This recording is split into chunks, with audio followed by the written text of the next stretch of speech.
all started 2008. Satoshi Nakamoto, not a real person, wrote a paper called Bitcoin, a peer-to-peer electronic cash system. If you have not, I highly recommend, if you have any interest in this space, that you read the first 3 or 4 pages of this paper. It's in English. That's good. It's a good start. And the first 3 or 4 pages articulate what they were trying to do with Bitcoin. 2008. What happened in 2007 and 8? Banks in the room? Remember that? Yeah, it was, oh man, PTSD, right? It was not a good time. We were kind of at the nadir of confidence in the banking system. And so time was ripe for a means of exchanging value that did not include financial institutions to take root. Anyway, if you read the paper, it is the birth of this technology we call blockchain. Not going to go into all how it works and everything, but the word blockchain actually never appears in this paper. They do discuss transactions going into blocks and blocks being chained together with each other, but they never use the word blockchain. It's like you could use that at a bar to get a free beer. Like, hey, does the word blockchain appear in the Bitcoin paper? So a couple of audience participation questions. How many people own any cryptocurrency? Went into PayPal, bought $10 worth, so about 30%, okay? How many people trade cryptocurrencies? $5, $10, $15,000, shifting the shekels around? 1. Did you raise your hand out there? Nope, okay. None. We have none, okay. All right, good. So how many people have kids? Keep your hand up if you have a kid who plays Fortnite. All right. Did they come by you? I'm going to pick on you. Did your kid come to you and say, hey, Dad, I need your credit card. I need to put money in Fortnite because I need a gold sword?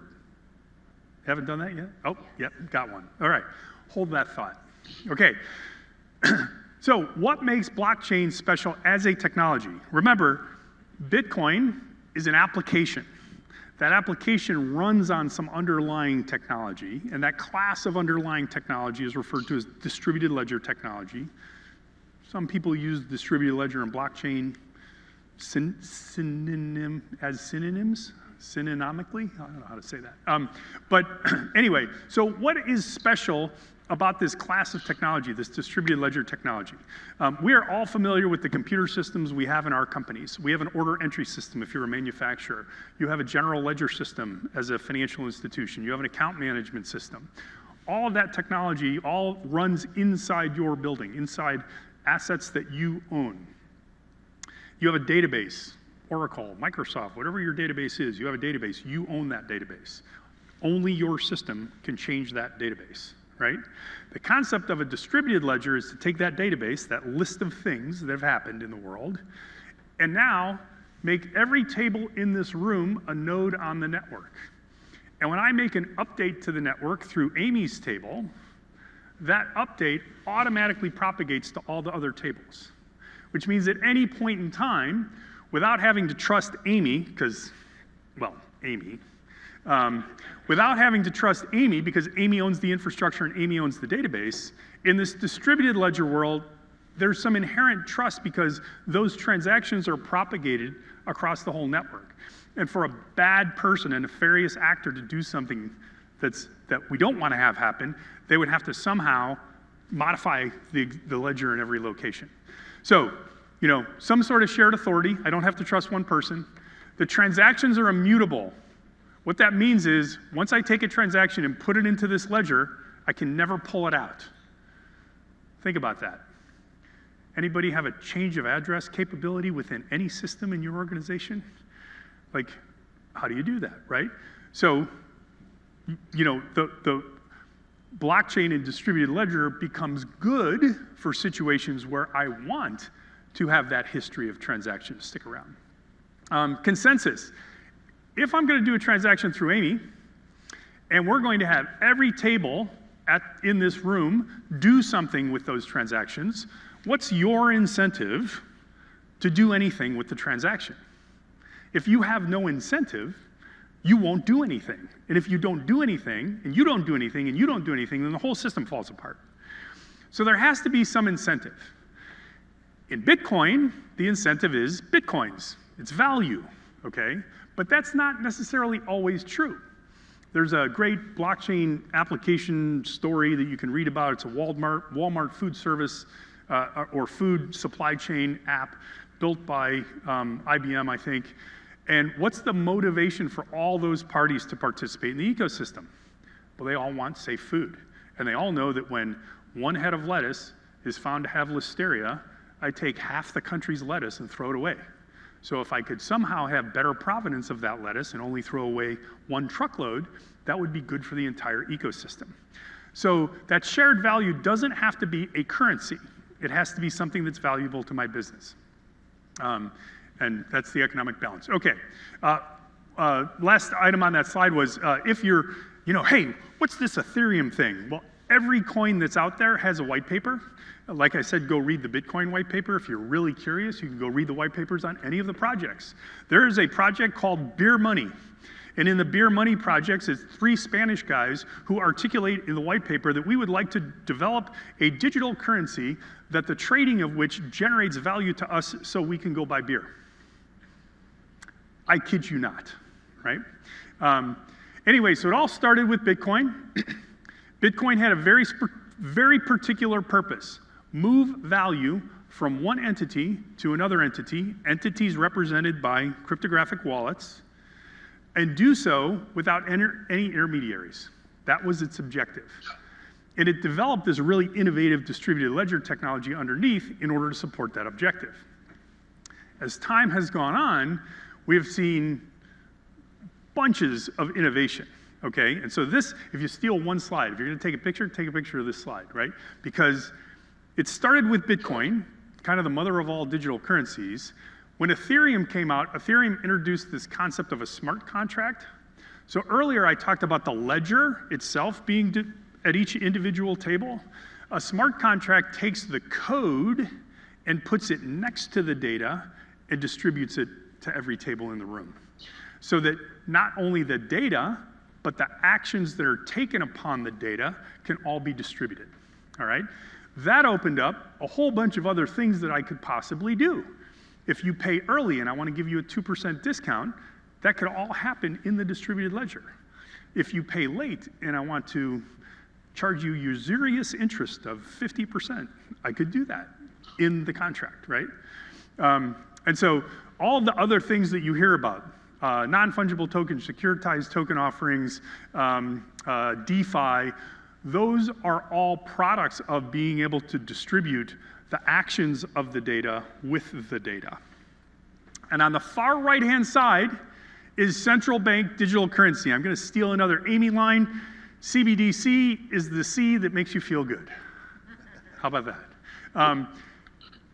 Bitcoin started out saying we want no centralization. We want to be fully decentralized, distributed ledger, okay? In central bank digital currencies, central is in the phrase, okay? So if nothing else, when people talk about digital currencies, understand that when we talk about a central bank digital currency, we'll expand on this in a minute, it doesn't necessarily mean that it's going to use all that hip, cool stuff that we learned about when we were doing Bitcoin and Ethereum and DeFi and NFTs, although it could. Programmability, the programming is programming that looks like programming that you see today, your Excel macros. I don't know how many technology people we have in here, but it is that concept of taking the work that will be done against the data and moving it around with the data so that if that table over there goes out of business, goes offline, this table over here has all the information that they need in order to be able to keep the system up and running. By the way, we have precedents for this in the universe. The domain naming system for the internet works this way, right? So that if one domain name server goes down, there are a plethora of other domain name servers that will allow you to keep working. And so the variety of derivatives, Siri has decided that it's really important that she records what I'm saying here, so I'm gonna shut her up for a minute. So variety of derivatives, securitized token offerings. I'm not gonna go through this. This presentation could take 3.5 hours, and we do wanna hear from Jim.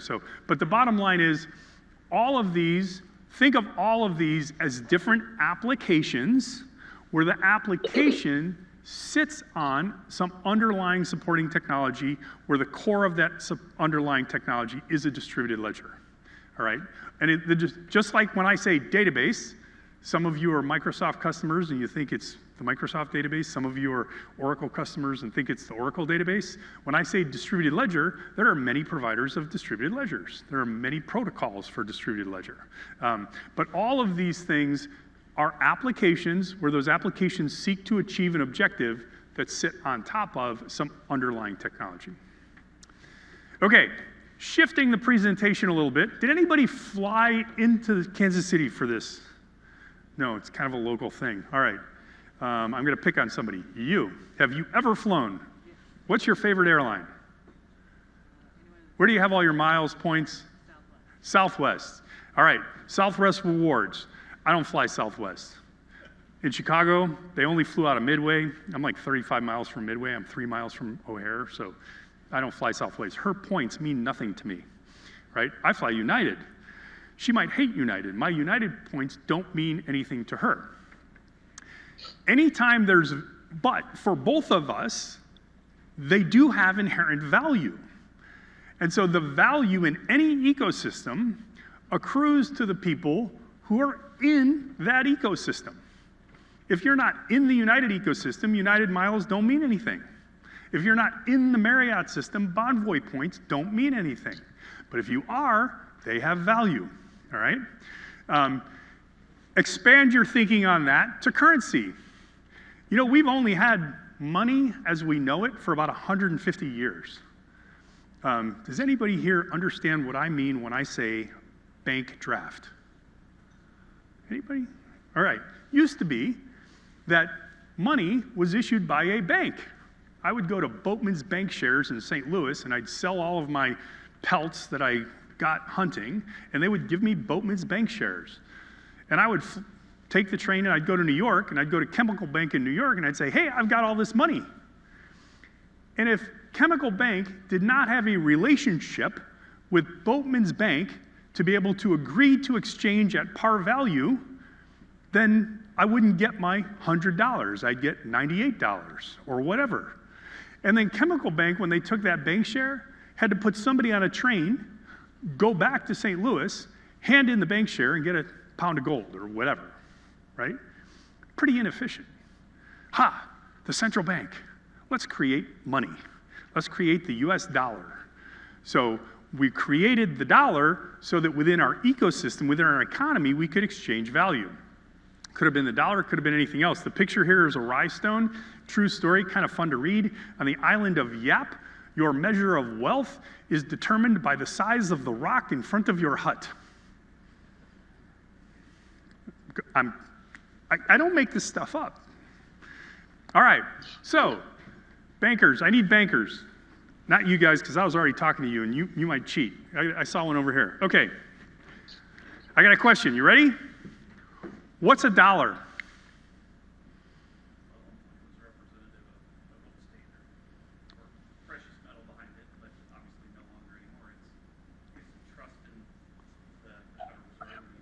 All right, so good answer. His answer was, you know, at one point in time, we were on the gold standard until 1974, Bretton Woods Agreement, and it was a measure of a certain amount of gold, right? We've gone off of the gold standard, and so now it's whatever we want it to be. What does the word fiat mean? Have you ever heard of kings doing things by fiat? I just decided I want it to be so. That's kind of what our currency is. But it is a belief system. We are in the ecosystem. Remember earlier we talked about value of the ecosystem is meaningful to the people who are in the ecosystem? We know what our dollars are worth. My dollar is worth exactly 1/7 of a mocha frappuccino, right, at Starbucks. So, you know, there are no rules in the world for what a fiat currency is or does, right? And so the way China creates fiat currency and the way Venezuela creates fiat currency and the way the US creates fiat currency are not necessarily the same. We in the United States, we have the benefit of being the world's currency. On the world markets, oil, gold, silver, gas, all traded in US dollars. There's 25, 30 some central banks around the world that hold US dollars in their treasuries in order to stabilize their own currency, okay? All that's good stuff, right? But at the end of the day, full faith and credit of the United States government, good for all debts, public and private, right? That's what the fiat currency is. Today, what does our currency look like? Well, I asked what a dollar was. Normally I pull a dollar bill out of my pocket and I say, what's this? But it's a bigger group, so I can't really do that. Well, so cash, turns out cash is a liability on the balance sheet of the Federal Reserve. It's worth about $2 trillion. All right? So there's $2 trillion of cash in circulation. But we have to expand on that when we think about money. What do we think money is in the United States? So the full balance sheet of the US Treasury is about $8 trillion. And the latest number I could find, the total assets of all financial institutions in the United States adds up to 100-ish trillion dollars, okay? So what's money? And where is that money? If I have money in my bank account, well, that's not a dollar bill. It's one of those dollars and assets in the bigger part of the green thing. People ask me this question all the time when we talk about central bank digital currency. Well, isn't all currency digital today? Right? Yes, but not in the sense of a digital currency. So, what is a central bank digital currency other than the currency that feels good? I'm going to use that over and over. I love that. So, got a couple of definitions up there. The Bank for International Settlements does a ton of work on this. If you're really fascinated by the subject, they have a whole CBDC resource center. They provide a definition. But the bottom line is, a central bank digital currency, in current definition, is fiat currency issued by a central bank that inherits the characteristics of digital currencies.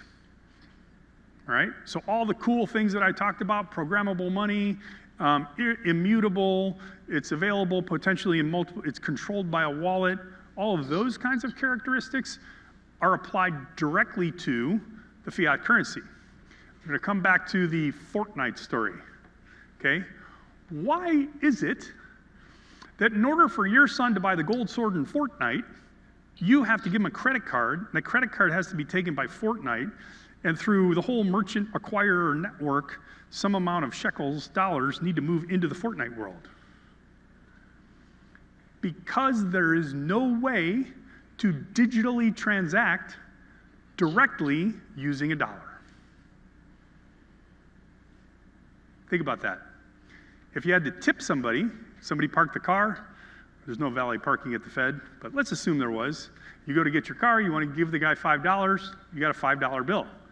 If you didn't have a $5 bill, what happens? Guy gets stiffed, right? I don't got the money, there's no way to give them money, right? And so think of all the ecosystems in your lives where you have to take money out of your bank account and put it into the ecosystem. And then transact in the ecosystem as much as you want, but when you're done, you don't have to pull it out of the ecosystem and put it back into your bank account. So those are applications, many of those are applications, where if we had the ability for a digital currency to interoperate for a central bank digital currency to interoperate in that digital ecosystem directly, just as we use the US dollar, dollar bills, $100 bills in the physical universe, then for those transactions, we could meet the objectives of Bitcoin, saying I can transact and I can do it in real time and it's just between me and you and it's real value, but do so within the umbrella of the fiat currency. Full faith and credit of the United States government, good for all debts, public and private, right? So,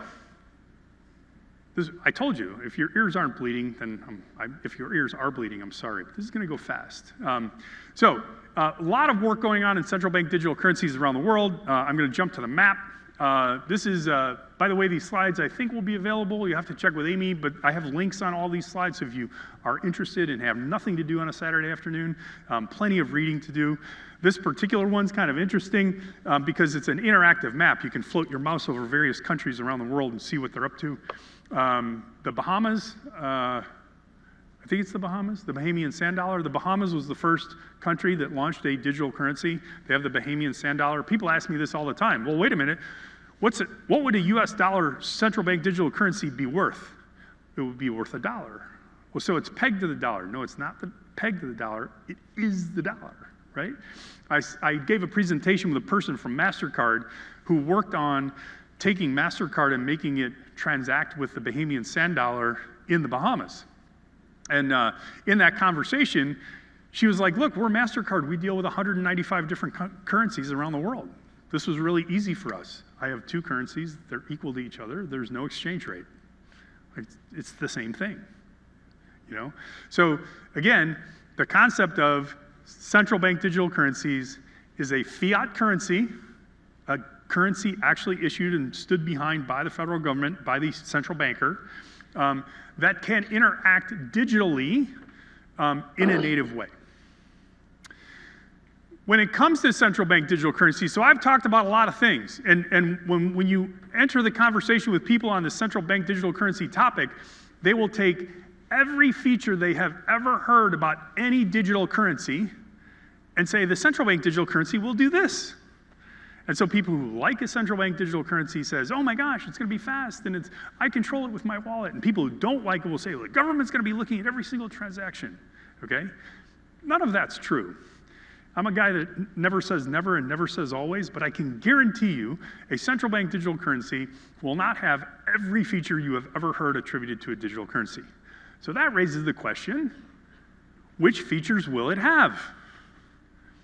Well, if it's a central bank digital currency, who makes that decision? The central bank, right? And so, you know, I've got the little word cloud up here. You know, do you want the money to be programmable? Do we want the money to be able to, support financial inclusion, bank the unbanked, make cross-border transactions and remittances more efficient? I don't know. I don't know what we want to do. But those are policy decisions. The technology, remember I talked earlier about applications sitting on top of an underlying technology capability? A CBDC is an application. Someone has to design it. Somebody has to make decisions as to what the central bank digital currency will do. And then another set of people has to take that as a set of requirements and build a system that enables that set of features. Here in the United States, a ton of work going on in this. We're getting a lot of airtime on this. I've got links to 4 different works. There was a government report, President's Working Group report on stablecoins. We didn't really go into this, but you have cryptocurrencies, which are ecosystems where the value is set by the participants in the ecosystem. You have stable coins where the coin itself is kind of tied to the value of something, oil, gas, the US dollar, the euro, whatever.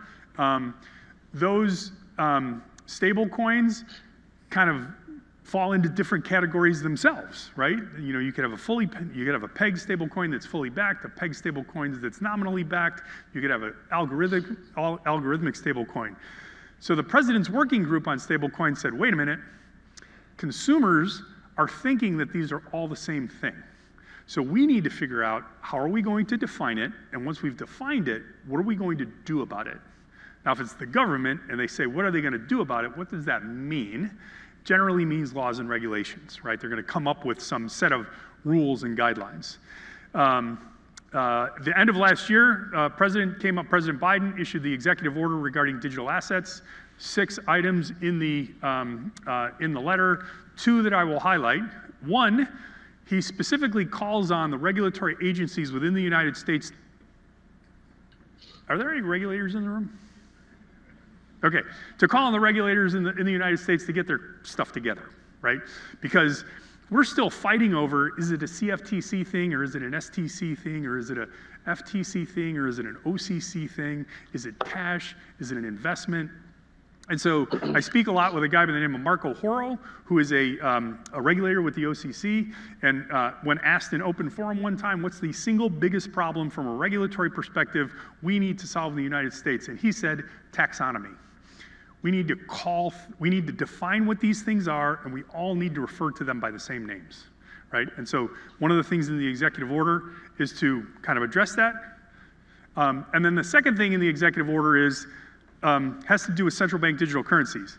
People who want a central bank digital currency read it one way. People who don't read it another way. The line basically says something along the lines of, the proper governmental agencies should work with urgency to determine what the United States will do relative to a central bank digital currency. So if you are a currency that feel good fanboy, then you read that as the president just said we're going to have one, right? And if you are a central bank digital currency naysayer, you read that as well. The president just said let's make a decision on this thing and cut it off earlier as opposed to later. But it does, basically, the regulator in that case is the Fed, the central bank. So he's encouraged the central bank to take a serious look at that. So along those lines, the central bank has two things going on. The Federal Reserve Board, remember I said policy technology? The Federal Reserve Board issued a paper with a request for comment back in February. Request for comment closed in May. They're currently evaluating those. That will inform their thinking on what are we going to do relative to a central bank digital currency from a policy perspective. The Federal Reserve Bank of Boston has Project Hamilton, and I'm going to say very little about it because we have Jim Cunha who's run that project, but basically that's the technology side. So depending on what the policy people say, the Federal Reserve Bank of Boston is working to make sure that they can build a set of technology that can support that set of features, whatever it turns out to be, at the scale of the transactions within the US dollar.